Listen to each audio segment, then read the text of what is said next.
दो चैप्टर का तो रिवीजन हम बता चुके थे आप लोगों को, कार्य आजीविका तथा जीविका और नैदानिक पोषण और आहार की। अब इस वीडियो में हम चैप्टर 3 जन पोषण तथा स्वास्थ्य, खाद्य प्रसंस्करण और प्रौद्योगिकी और 5वां चैप्टर खाद्य गुणवत्ता और खाद्य सुरक्षा, तीनों हमने कवर किया है ताकि एक वीडियो आप देखते जाइए और आपका काम हो जाए, क्योंकि रिवीजन हो जाएगा। फिर इसके बाद जल्दी से आप लोग एक बार याद कर लीजिए ठीक से। फिर अब आपके पास अभी भी 5 दिन बचे हैं, ठीक। घबराइए नहीं बिल्कुल, होम साइंस वैसे भी आप लोगों का पूरा तैयार है। तो सबसे पहले हम जन पोषण तथा स्वास्थ्य चैप्टर पर आते हैं। जन स्वास्थ्य पोषण क्या है, ये क्वेश्चन अक्सर आता है, क्योंकि ये जन पोषण क्या है, जन स्वास्थ्य पोषण क्या है, दोनों सेम ही है बेटा। दोनों अलग अलग नहीं है। चाहे जन स्वास्थ्य पोषण पूछा जाए तो भी सेम है, और जन पोषण पूछा जाए वो भी सेम ही है। तो जन स्वास्थ्य पोषण अध्ययन का वो क्षेत्र है जो अच्छे स्वास्थ्य को बढ़ावा देने से संबंधित है। इसका लक्ष्य अल्पोषण और अतिपोषण, अल्पोषण यानी कम पोषण और अतिपोषण अधिक पोषण, दोनों की रोकथाम करना है तथा लोगों के अनुकूलतम पोषण स्तर को बनाए रखना है, ठीक। जन स्वास्थ्य पोषण ज्ञान का एक विशिष्ट भाग है जो पोषणात्मक, जैविक, व्यवहार संबंधी, सामाजिक और प्रबंधन विज्ञानों से विकसित हुआ है। नेक्स्ट क्वेश्चन है, भारत में चल रहे पोषण कार्यक्रम। भारत में पोषण संबंधी समस्याएं बहुत हैं, अतः भारत की सरकार ने कुछ पोषण कार्यक्रम जो सरकार द्वारा चलाए जा रहे हैं, उसमें से है एकीकृत बाल विकास सेवाएं,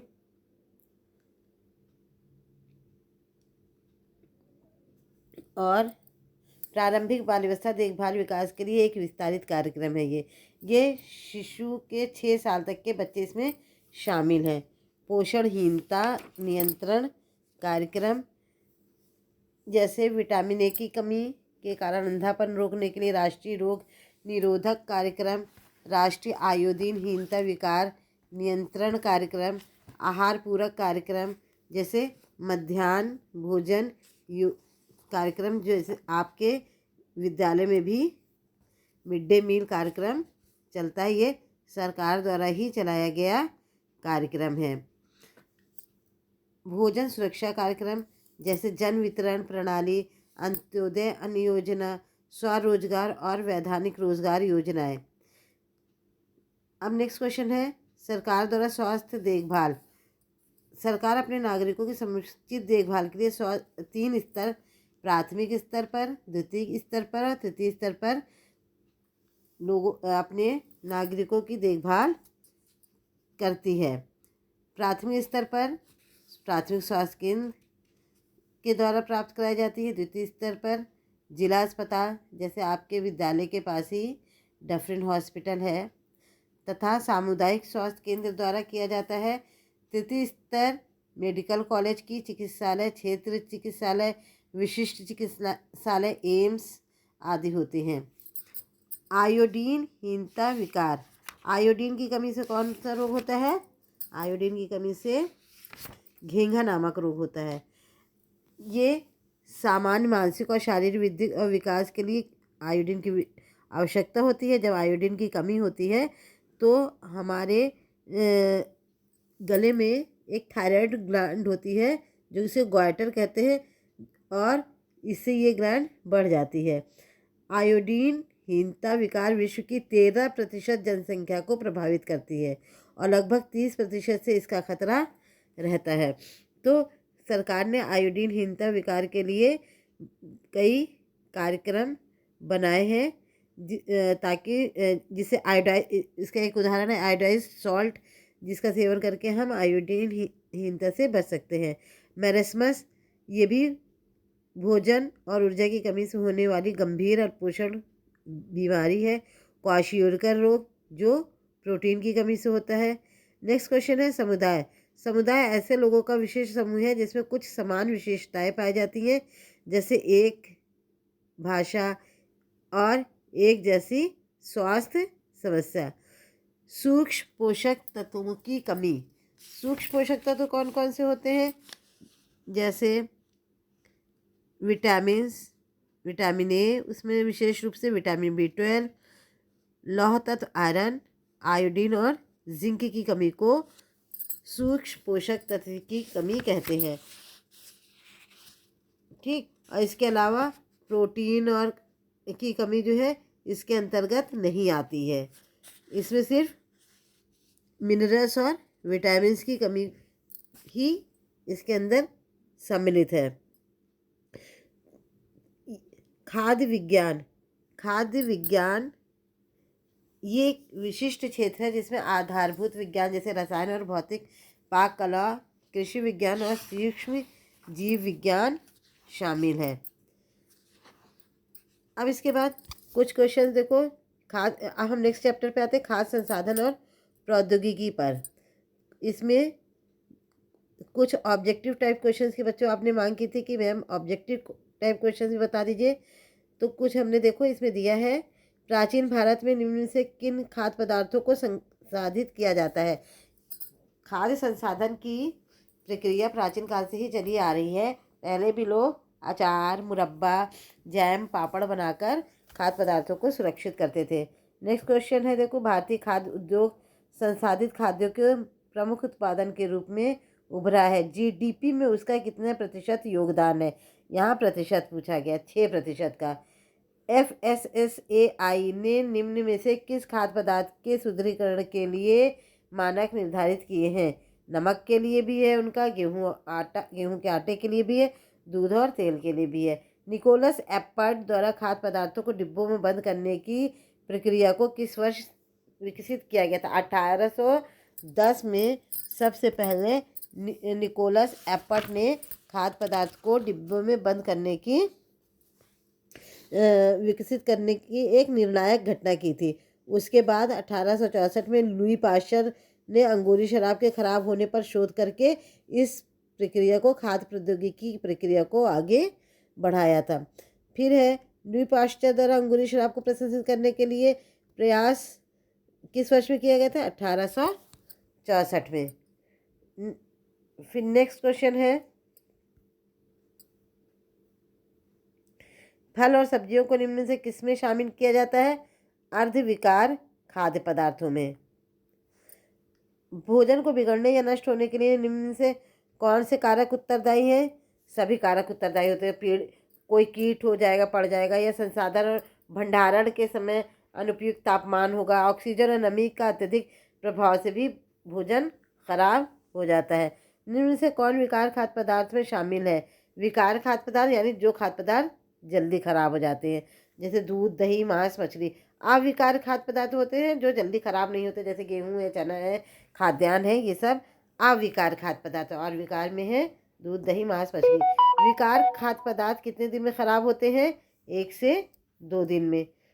अर्धविकार पदार्थ कितने समय तक सही रहते हैं। 1 से 2 सप्ताह तक। फल और सब्जियों में किसमें शामिल किया जाता है। अर्धविकार खाद्य पदार्थ में। रूपांतरित तने वाली फसलें हैं प्याज और आलू। अविकार खाद्य पदार्थ अभी बताया मैंने, जैसे चावल, गेहूं, दाल और तिलहन सभी है। सूक्ष्म जैविक वृद्धि को प्रभावित करने वाले प्रमुख कारक है पोषक पदार्थों की उपलब्धता, नमी, pH, ऑक्सीजन का स्तर, प्रतिजैविक की उपस्थिति या अनुपस्थिति। ये सभी कारक सूक्ष्म जैविक जीवाणु की वृद्धि के लिए उत्तरदायी है। खाद्य प्रसंस्करण।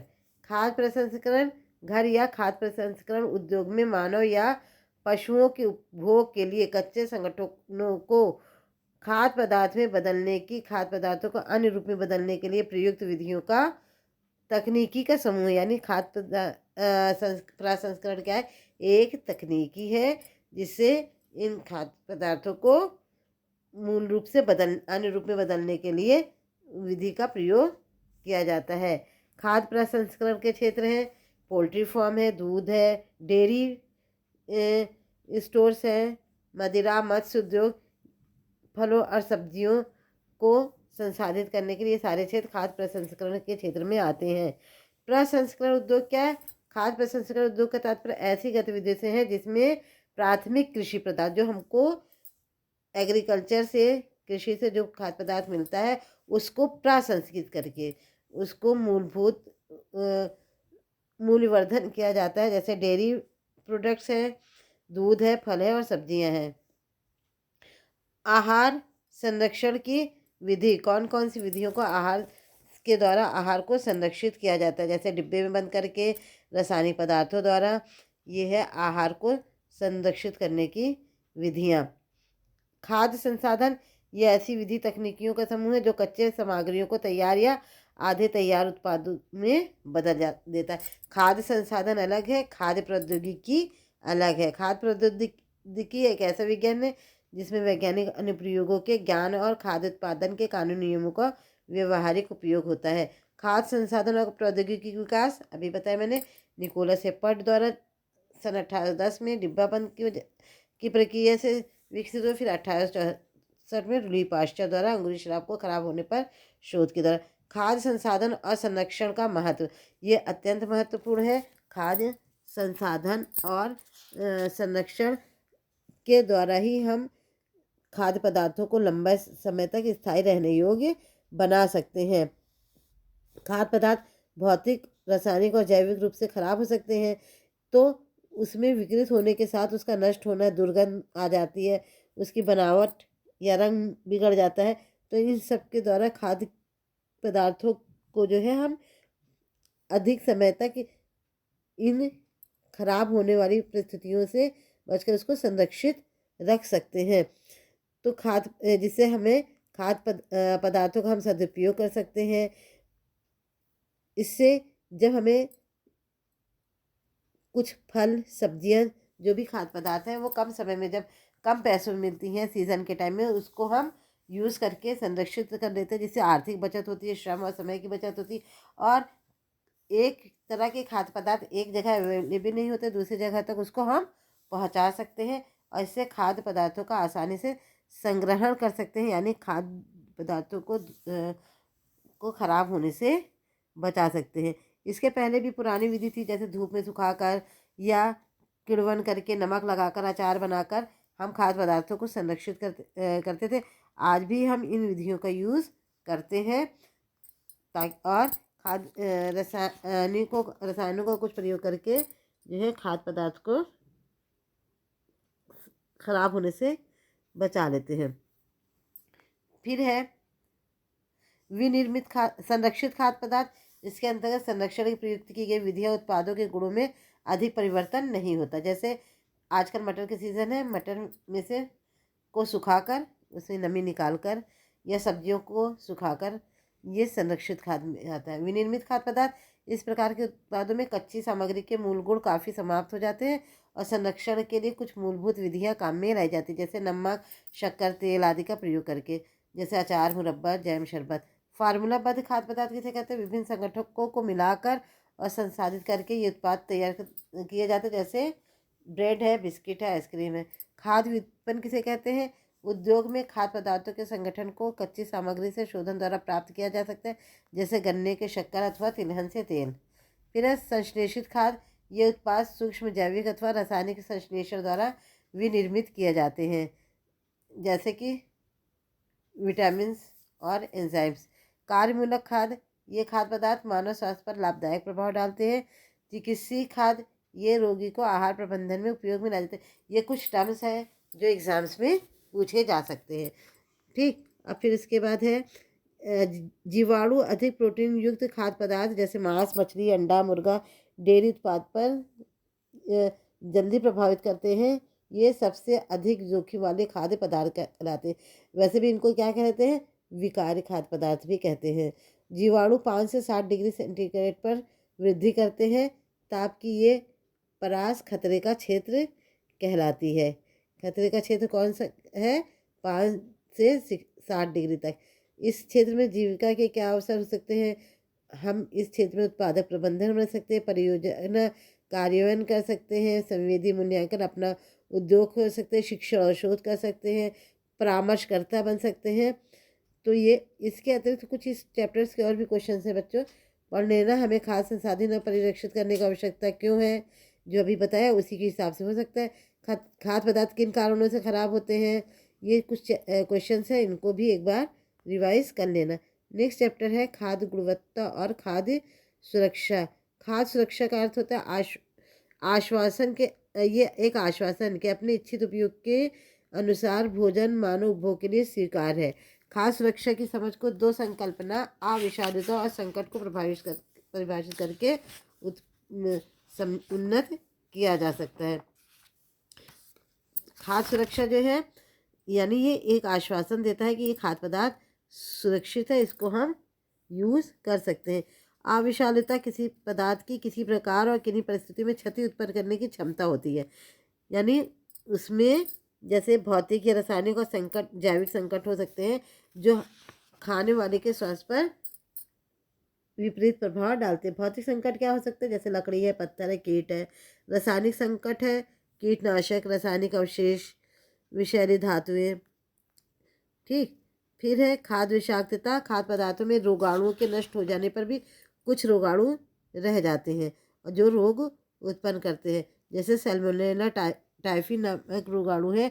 गर्म करने पर सैल्मोनेला नष्ट हो जाता है, लेकिन फिर अपने आप पर्याप्त प्रक्रिया से कुछ जीव जीवित बचे रह जाते हैं और सैल्मोनेला पास दूषण से फैलते हैं।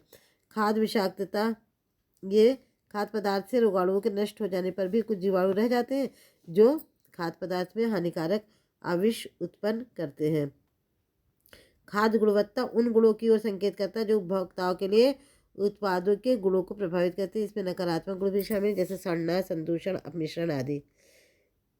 फिर है कुछ क्वेश्चंस हैं, देखो मल्टीपल चॉइस चैप्टर्स के। किसी पदार्थ की विभिन्न परिस्थितियों में किसी भी प्रकार की क्षति अथवा संकट उत्पन्न करने की क्षमता को इस पदार्थ की विषैलापन कहते हैं। रासायनिक खतरा से क्या तात्पर्य है? वे रासायनिक हानिकारक पदार्थ जो खाद्य पदार्थों में जाने अनजाने मिला दिए जाते हैं, इसे क्या कहते हैं? रासायनिक खतरा कहते हैं। खाद्य पदार्थों में ऐसे सूक्ष्म जीवों की उपस्थिति से विभिन्न प्रकार के रोग उत्पन्न होते हैं। ऐसे जीवाणुओं को खाद्य जनित जीवाणु भी कहा जाता है। जीव मुख्य रूप से जंतुओं के आंतों में पाया जाता है। कौन सा जीव है? वो सैल्मोनेला है। स्टेफिलोकोकस जीवाणु हवा और जल में रहता है। भारत सरकार ने वर्ष 1954 में खाद्य अपमिश्रण अधिनियम, the prevention of food adulteration act लागू किया था। आईएसओ का विस्तृत रूप है international organization for standardization. ISO का ये फुल फॉर्म है। कोडेक्स एलिमेंट्री कमीशन, सीएसी, ये एक अंतर सरकारी संस्था है। विश्व व्यापार संगठन की स्थापना 1955 में की गई थी। ये अच्छे से याद कर लो, विश्व व्यापार संगठन है, WTO, WHO नहीं है। WTO 1955 में स्थापित किया गया था। GMP, गुड मैन्युफैक्चरिंग प्रैक्टिसेस को एक अच्छा व्यावसायिक माध्यम माना जाता है, क्योंकि निर्माताओं उत्पादकों द्वारा उत्तम निर्माण पद्धतियों का अनुपालन करने से उपभोक्ताओं के मन में इस उत्पाद या कंपनी के प्रति विश्वसनीयता बढ़ जाती है। खाद्य जनित सूक्ष्म जैविक रोगों में वृद्धि का मुख्य कारण है सूक्ष्म जीवों के अनुकूलन क्षमता में वृद्धि, लोगों में प्रति जैविक अवरोधकता, परिवर्तित मानवीय सुग्रहता। खाद्य पदार्थ में रासायनिक संदूषण संकट का प्रमुख उदाहरण है विषैली धातुएं। अंतर्राष्ट्रीय मानकीकरण संगठन ISO विश्व के विभिन्न देशों की राष्ट्रीय मानक संस्था का अंतर्राष्ट्रीय गैर सरकारी संघ है। ये क्या है? ISO अंतर्राष्ट्रीय गैर सरकारी संघ है। एक प्रभावी खाद्य नियंत्रण प्रणाली में होना आवश्यक है। खाद्य निरीक्षण, विश्लेषणात्मक क्षमता, उत्तम निर्माण एवं हस्तापन विधियाँ। खाद्य उत्पाद की गुणवत्ता को निश्चित करने के लिए दौरान खतरों को पहचानने का साधन है।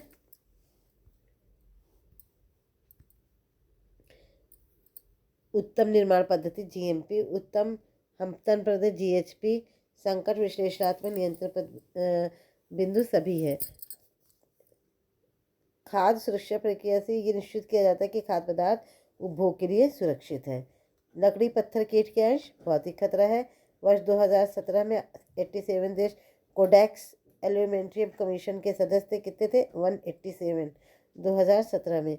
किसी खाद्य पदार्थ की गुणवत्ता का निर्धारण करते समय उसमें सकारात्मक गुण जैसे रंग, सुगंध, बनावट, नकारात्मक गुण सड़ना, संदूषण, ये नकारात्मक गुण है। अपमिश्रण, खाद्य सुरक्षा खतरे आदि का आकलन किया जाता है। उत्तम हस्तन पद्धतियाँ सुनिश्चित करती हैं खाद्य पदार्थों का हस्तन यानी हैंडलिंग करने वाले सभी व्यक्ति को स्वास्थ्य संबंधी आदतें अच्छी हैं। PFA का full form prevention of food adaptation act है। HACCP का विस्तृत रूप है hazard analysis critical control point. निम्न में से कौन सा कथन HACCP के महत्व को संदर्भित करता है? ये खाद्य पदार्थ की सुरक्षा को सुनिश्चित करने को उपागम है। ये अधिक समय लेने वाली अथवा महंगी प्रक्रिया निरीक्षण अथवा परीक्षण के दौरान कोई भी समस्या केवल तभी पकड़ आती है जब वो उत्पन्न हो जाती है। फिर है खाद्य FPO का पूरा रूप क्या है? Food product order. Full form क्या है FPO का? Food product order. खाद्य सुरक्षा किसे कहते हैं? खाद्य सुरक्षा ये सुनिश्चित करता है कि ये उत्पाद उपभोक्ताओं के उपयोग करने के लिए लायक है, ये उसे नुकसान नहीं पहुंचाएगा। खाद्य संक्रमण खाद्य पदार्थों के साथ रोगाणु के शरीर में प्रवेश करने से उत्पन्न होता है। रोगाणु शरीर में पहुंचकर तेज से वृद्धि करते हैं, जिसके कारण रोग उत्पन्न होता है। खाद्य गुणवत्ता किसी खाद्य पदार्थ की गुणवत्ता का निर्धारण करते समय उसके सकारात्मक गुण, ये ऊपर हम बता चुके, रंग रूप सुगंध बनावट आदि से, और नकारात्मक गुण का आदि का आकलन किया जाता है। ISO अंतर्राष्ट्रीय मानकीकरण संगठन है जिसे के सहयोग से मानकीकरण और संबंधित गतिविधियों के विकास में प्रोत्साहित किया जाता है। विश्व व्यापार संगठन 1995 में इसकी स्थापना हुई थी और व्यापार के समझौतों को लागू कर सकते हैं। फिर है राष्ट्रीय और अंतर्राष्ट्रीय खाद्य मानक की सूची बनाइए। ISO खाद्य प्रबलीकरण का अर्थ है खाद्य गुणवत्ता सुधारने के लिए पादप प्रजनन द्वारा ऐसी किस्मों के विकास जैसे खनिज, लवण, विटामिन, पूर्ण प्रोटीन तथा स्वास्थ्य वसा आदि को पूर्ण किया। ठीक बच्चे, इस बात को ज़रूर ध्यान रखना कि विश्व व्यापार संगठन 1995 में विकसित किया जाता है। इसमें 164 सदस्य देशों का प्रतिनिधित्व है।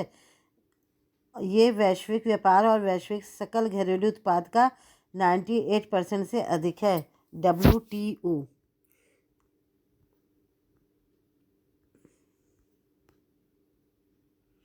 ठीक, ये हो गया ये भी चैप्टर। इसका विश्व व्यापार संगठन का क्या उद्देश्य है, उसके क्या कार्य है, ये भी अच्छे से पढ़ लीजिएगा।